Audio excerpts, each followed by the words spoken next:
In case you're in a rush today, the short answer is, well, should I tell them, Verlinda, or should I make them wait? Yes, tell them. Nah, I think I'm going to make them wait. Oh, Caleb. Welcome to the Only You Forever podcast. If you want to build a thriving, passionate marriage, we've got the research, the truth, and the answers you've been looking for. And now, here are your hosts, Caleb and Verlinda Simone Gendel. Hey everybody, this is episode number 114, and we're going to be talking about whether or not it is possible to have a hectic life and be happily married. So, in this episode, you'll find out if you need to change your career and lifestyle or if you're all good to go. No pressure. No pressure at all. Okay, so last week we talked about jealousy in marriage, and that's a touchy one. Maybe I'll call it touchy or challenging. Mm-hmm. If you missed that episode, be sure to go back and grab it. And also make sure you hit that subscribe button in your podcast player so you don't miss any of our future shows. So we have touched on busyness and marriage before, Caleb. Yes. But this one's going to be different. Mm-hmm. I think it was only 4 or 5 episodes ago. Yeah. And I'm actually pretty excited about what we have to share today because we're going to take a different angle on it. Okay. So a lot of research in marriage advice points to the importance of spending time together as a couple, which we agree, and this is not going to undermine. But from the perspective of these researchers, they ask the question, is that the most important factor in a healthy marriage? Spending lots of time together. Okay. Turns out that how you treat each other when you do have time together is, in their opinion, more important than the amount of time you have together. Okay. Which probably matters no matter what, even if you do have a lot of time together. Yeah, exactly. But, yeah, I think for those in a busy life, it's particularly important to note this. Mm-hmm. Well, I think it was just last week we were talking about being on the same page, like talking about what monopoly means and like how much time you can be apart and how much time you can be together. So I think you need to be on the same page for that too. Right. And then what you do with the time you have together. Right. Matters. Yeah.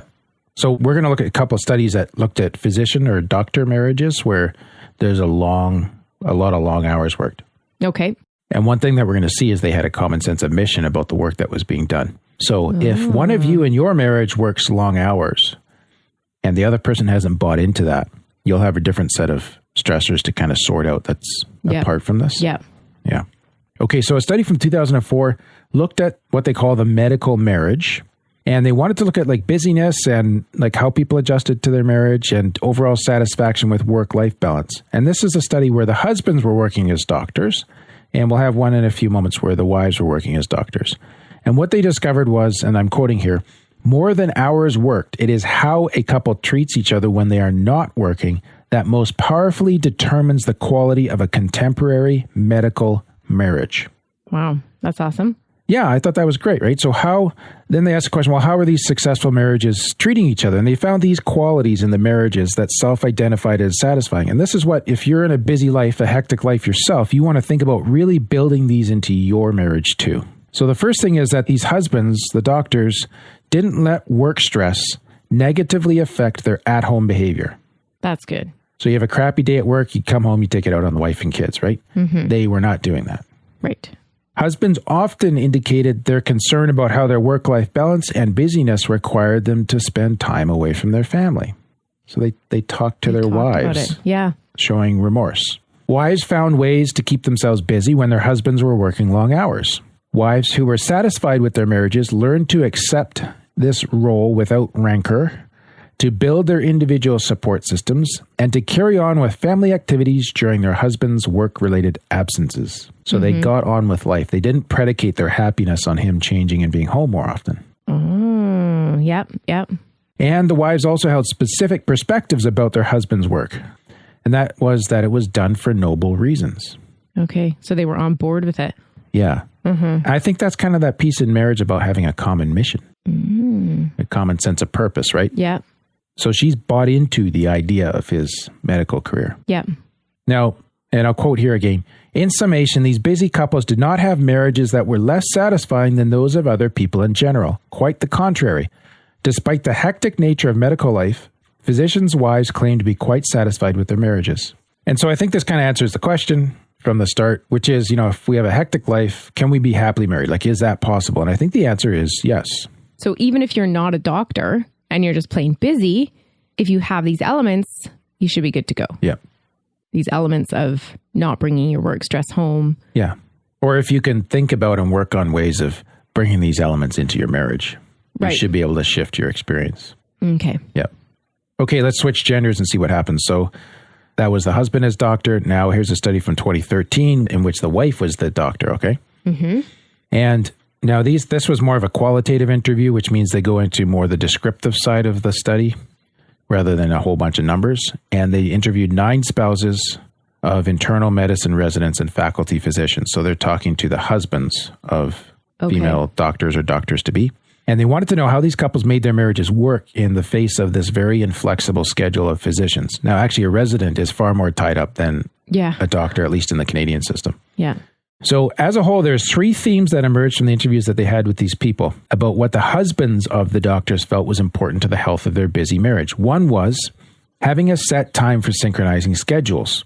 So these couples in these hectic marriages, they would often set a very specific time where they'd sit down and they'd do their best to try to synchronize their schedules. And often that schedule had to rotate around the physician's schedule out of necessity, but they had a time where they connected and they kind of got things down on paper, practically. Yeah. It just seems like, I don't know, it's not abstract, it's very concrete, but I would never have put that down near the top as being important. Being important for the health of my marriage.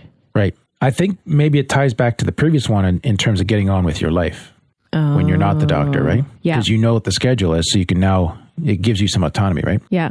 There was also frequent verbal support, and this was important in both directions. So the non-doctor verbally supported the doctor's busy career. Yeah. And the doctor verbally supported the husband's sacrifices, the work they did, and the willingness to take care of things at home when they were not able to do that, right? Okay. So there's this verbal affirmation. Yeah, exactly, which is great. And then there's shared decision-making. And I'm quoting here again, our findings suggest joint decision-making within physician families serves to increase personal agency of female physicians' husbands, the man at home, and may reduce work-life stress for physician wives. That's for the doctor. So I'm not getting that one. Yeah. If you're not seeing each other as much because you're super busy, but the other person always has all the decision-making authority, it's going to get old fast. So these couples were kind of giving each other autonomy. Okay. So on one hand, the person that's super busy doesn't have the responsibility of having to come home and make more decisions. Yeah. And the person at home who's sitting around waiting for the other person to get home to make decisions. You know what I mean? So they're not kind of stuck on waiting for each other or this thing. So the independence, there's kind of independence, but there's a shared thing there too, where they're really trying to balance that out. You're not coming home and being told what to do either. Right. Huh. So those are some great features. Now, those are 2 studies where one was particularly busy and the other spouse was not. Right. Okay. Now here's another study in which both individuals have hectic lives, 2003. So this was by a researcher called Zimmerman, and it looked at dual earner couples, meaning both had an income, and they really highlighted the importance of what they call mutuality. Okay. And these are couples with children, and all these couples, they perceive themselves as being successful in balancing family and work. So they thought they were doing well. And what I don't know if it's a he or she, but what this researcher noted was that the majority of these couples stated that striving for marital partnership or equality is an integral strategy to their success. Okay. So they really, where maybe you have a couple in which one is the earner and the other is not, you might resort to more traditional roles, even if you're if you're reversing the genders. Yeah. These couples where they were both earning, they put a higher emphasis on sharing, on partnership of roles. Right. Which I think to me makes sense. Yeah. Because if you're both out of the house or working in the house, whatever, then you should both take care of the house. Yeah. Didn't we have an email not too long ago from someone saying, I go to work, I come home, I do all the housework too. He goes to work, he comes home and sits on the couch. It was something like that. Yeah. And then we've had other ones too, where he goes to work and he comes home and he does all the housework because she has been on the computer gaming all day. Right. So it goes both ways, but But needless to say, neither of those 2 couples are happily married. They're not enjoying their marriages, no. No. So here's 5 things that they noticed that these couples were doing, okay? Themes that came out of this. Okay. One was what we just said, shared housework. So the wives and the husbands, they divided the household labor equally. And this was a consistent theme that they saw in the interviews. And they noted that a lot of couples described this as a key aspect of their successful work-family balance, was that there was this shared housework. Do you know what I don't get, Caleb? Right. Is I don't get why more husbands don't do this. Like, share the housework? Yeah. Well, it's not exactly the most attractive. Well, I know, idea. But like, how can you sit there in your chair watching TV while your wife does absolutely everything? Or laugh and joke about it that you don't do diddly squat around the house? Yeah. Like when the research all shows that this helps your marriage. This helps your marriage. Your wife's going to be happier. You're going to be happier. Happy wife, happy life. You know, like I don't understand why more people don't jump on this. Yeah. Well, that'd be hard to get into that without getting kind of judgmental. Yeah. End of rant. Okay. Shut up. We should like rebrand our podcast as Research and Ranting. Okay.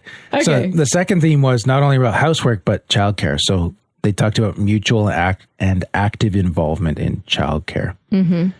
Now, they noted that the wives tended to take relatively more responsibility for childcare, but they did see that the husbands did remain actively involved in parenting.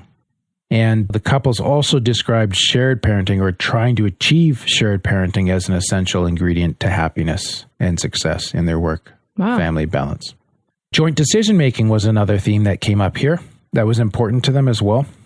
There was a perception on the husband's part that wives had more decision-making responsibility, but the researchers thought that may be more a reflection of the tendency in nearly all couples for wives to be the organizers of family affairs, like keeping the family calendar, keeping track of appointments and so on. Okay. Which, sure enough happens in our family too. Yeah, yeah.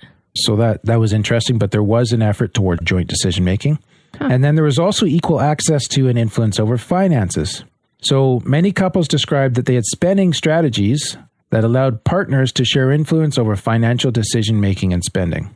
And I think that what this means is that they talked about and they set parameters, and they had freedom within those parameters. Because again, if you're not together all the time, you might not be able to go shopping together all the time. Yeah. So it gives them, they have this shared goal, vision, budget, but there's autonomy to make decisions inside that freedom. So you're not strapped. Not the word strap, but you're not waiting on your spouse, right? Yeah. Because that would cause frustration. Yeah. And then both of them placed value on work-life goals. And a quote again here, couples describe the importance of efforts to recognize, support, and respect one another's professional pursuits. Many couples described attempts to communicate caring and concern about their partner's professional activities, while husbands tended to perceive that the wives' careers were equally prioritized. Wives tended to perceive the husband's careers as relatively more prioritized. Observation. Yeah. So they still would place value on their spouse's work. Yeah. This probably should be an indicator to the husbands that if you are truly intending to be a dual income family, that husbands should probably go out of their way to make sure more so that their wife's career is honored as well. Right. Yeah. Yeah. So I kind of think that might be for the highest wage earner. Well, there's there's socially, men generally, or in our culture. Yeah, they earn more. Men generally earn more. Yeah, there's a wage gap. And so I think that's where the priority, that's why it's going to be more prioritized, because they make more. Yeah, there's another cultural piece though where, the man goes out to work. Yeah. There's still more mentally it's the male breadwinner. Still there. Yeah. Right? Yeah. So there could be a number of factors coming into play here, but I would just say if this is your choice, that's where I'm encouraging the guys to really take a little extra care to honor their spouse's career. Even if she doesn't earn as much money from that, if that's important to both of you, what she's doing, and it's important to her, to honor her in that and cherish her in it and help her to grow in it. That's so sweet. All right. Okay. Now, important note to end on, Verlinda, because these are a lot of kind of practical, tactical things that we've come up with in this from the research, which is great. And these things are useful. And I really hope our listeners are able to take them and think about them and what they can, highlight to work on. But I would be remiss to not talk about emotion. Okay? Yep. Because one of these researchers looked at the amount of emotional labor each of these couples put into their marriages in order to keep their marriage healthy. and said that all couples in this study described the importance of their marital relationship to each of them and detailed ways that they maintain the high quality of their relationship. So virtually all of the participants described a deep sense of friendship with their spouses. So it's really cultivating that companionship, that friendship piece, despite the busyness. They often discuss the importance of mutual respect. That's important too, right? Yeah. And a commitment to working through the relationship challenges. So this is like a lot of your basic marriage ingredients where it's just saying, you know what, you're dual income, you're very, very busy, you have this hectic life, but let's keep at the basics here. Yeah. Okay. Yeah. Another one, many couples describe generosity as one of their core relationship values, which is giving selflessly to their spouse and offering assistance to each other when feeling out of balance. Two walking together, one lifts the other up, right? Yeah. And many couples describe their appreciation for one another in their efforts to balance family and work. So they're giving voice to the struggle, the appreciation of how their spouse is stepping up to the struggle of this type of life. Right. Huh, so that's good. Yeah, look at all those words: friendship, mutual respect, commitment, generosity, appreciation. Yeah. That's good emotional work in your marriage. Yeah. That needs to be done. Huh. Do you know what? I think you're really good at this generosity one. Because like, even when it's my turn to, put the kids to bed and tuck them in, whatever. And sometimes I am so wiped. And you're like, you know what? I'll do this tonight. And it's just that, I am feeling so out of balance. And you step in and offer the assistance and just makes for a calmer life. And I mean, it goes the other way too. Well, that's what I was going to say is you're good at that too. And that's the benefit of being married is there's two of you. Right. If you both give, it becomes a better thing than being alone. Yeah. So I think it's possible from everything that we're reading here today, it's possible to have a very hectic life. It wouldn't be my first choice to have one. I don't enjoy it. Yeah, you do have one sometimes. Yeah. And that's the thing is we don't all get to choose this, right? No. But, I hope that there's a real message of hope here that if you're both in a situation where you're very, very busy and you just don't see a way out right now, you can still create a good marriage. Yeah. Yeah. Just be intentional. I think you have to maybe be more intentional than other folks that don't have as much busy pressure. Yeah.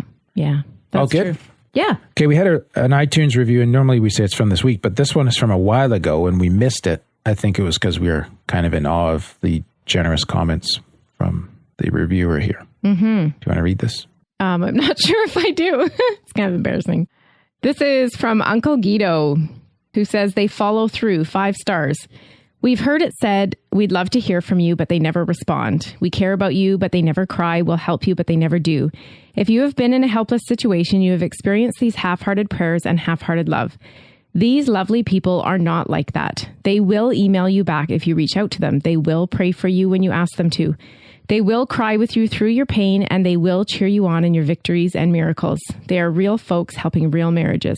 Yet they are humble and will probably say that the above doesn't accurately describe them. I challenge you that if you listen to the podcast with a heart to apply this to your marriage, you will be blessed. So thank you, Uncle Guido. Yeah. That is a little overwhelming. It's very kind. Yeah. If you'd like to get involved with our mission to help save marriages through the podcast, we'd like to ask you to contribute to our crowdfunding campaign. So we want to reach 5,000 marriages a week, and we can't do that without your help. And for even $5 a month, you can help us move toward making that a reality. Please go to oyf.link/give. That's on your browser or on your phone, in Safari, whatever you use, oyf.link/give to learn more about how you can help us reach more marriages. Next week. Yeah, next week we're going to talk about what to do when you find yourself in a place where you kind of stuck it out in marriage for the kids, and then the kids move out, and you're like, now what? Oh. More common than you think. Oh, really? Yeah. And I think there are people right now, and that's their strategy, and they're listening. They're saying, hey, you know what? I'm just sticking this out for the kids. So we want to help you with that, hopefully to find a better strategy. Yeah. So that's all for today's episode. You can get the full show notes at oyf.link/114. That's 114. Remember, we are here to help build thriving, passionate marriages. So if this was helpful to you, we'd love it if you could help us spread the word and share this with others who would also be blessed by it. Thanks, and we'll see you next week. Thank you for listening to the OnlyYouForever.com podcast. Please help us reach and influence a wider audience by rating and reviewing our podcast at onlyyouforever.com/love. Thanks for listening, and we'll see you next week. Don't be such a dork. I forgot to change it, the ending, so So you made faces at me instead. Yeah, I was trying to see if you would improv. No, I had to close my eyes so I didn't see you.